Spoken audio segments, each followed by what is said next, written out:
नमस्कार। आज के वीडियो में हम चीन+1 रणनीति के विषय में चर्चा कर रहे हैं।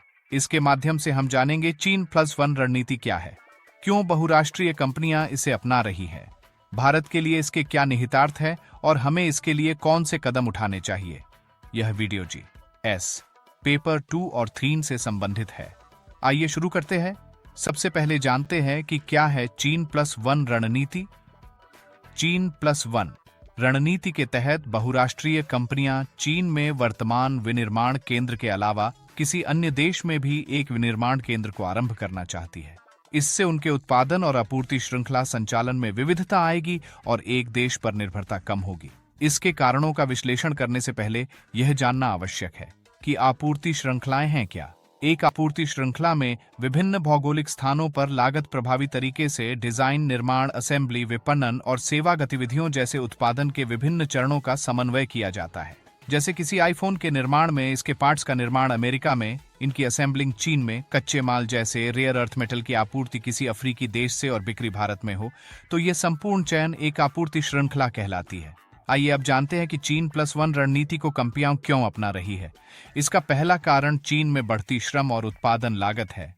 दूसरा कारण एकल विनिर्माण केंद्र पर निर्भरता को कम करना, जिससे आपूर्ति श्रृंखला में व्यवधान, व्यापार विवादों और नीतिगत परिवर्तनों जैसे जोखिमों से बचा जा सके।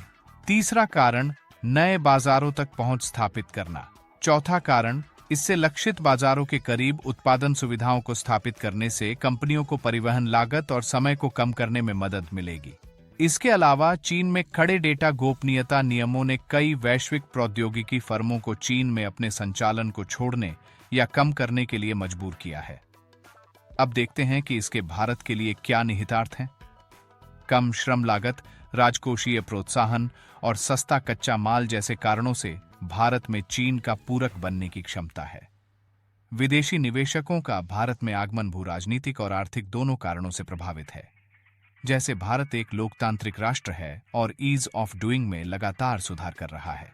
हालिया विश्व व्यापार संगठन WTO ने भारत को 5% हिस्सेदारी के साथ मध्यवर्ती वस्तुओं के 5वें सबसे बड़े आयातक के रूप में स्थान दिया है। यह महामारी के बाद से वैश्विक आपूर्ति श्रृंखलाओं में भारत की स्थिति के बारे में बदलती धारणा को दर्शाता है। भारत का सेवा क्षेत्र, विशेष रूप से सूचना प्रौद्योगिकी, वित्तीय पेशेवर सेवाओं और परिवहन क्षेत्र काफी अच्छा है। इसके बावजूद वियतनाम और थाईलैंड जैसे देश वैश्विक आपूर्ति श्रृंखलाओं में प्रमुख राष्ट्रों के रूप में उभर रहे हैं। आइए अब हम देखते हैं कि भारत को वैश्विक आपूर्ति श्रृंखलाओं में जगह बनाने के लिए क्या करना चाहिए। पहला, भारत को निर्यातोन्मुख प्रत्यक्ष विदेशी निवेश को प्राथमिकता देनी चाहिए। दूसरा, सार्वजनिक निजी भागीदारी के माध्यम से आधुनिक विशेष आर्थिक क्षेत्रों की स्थापना करना।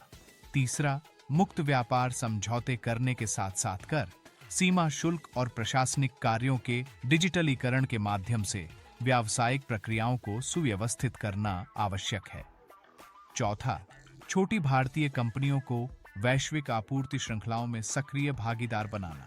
पांचवां, कीमत, गुणवत्ता और वितरण के मामले में अंतर्राष्ट्रीय मानकों को पूरा करने के लिए घरेलू तकनीकी क्षमताओं में निवेश।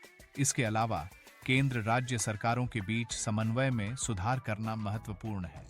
सही रणनीतियों और सहयोग के साथ वैश्विक आपूर्ति श्रृंखला क्षेत्र में भारत की भागीदारी सभी के लिए एक उज्जवल और अधिक परस्पर जुड़े भविष्य को बनाने में सहयोग करेगा। धन्यवाद।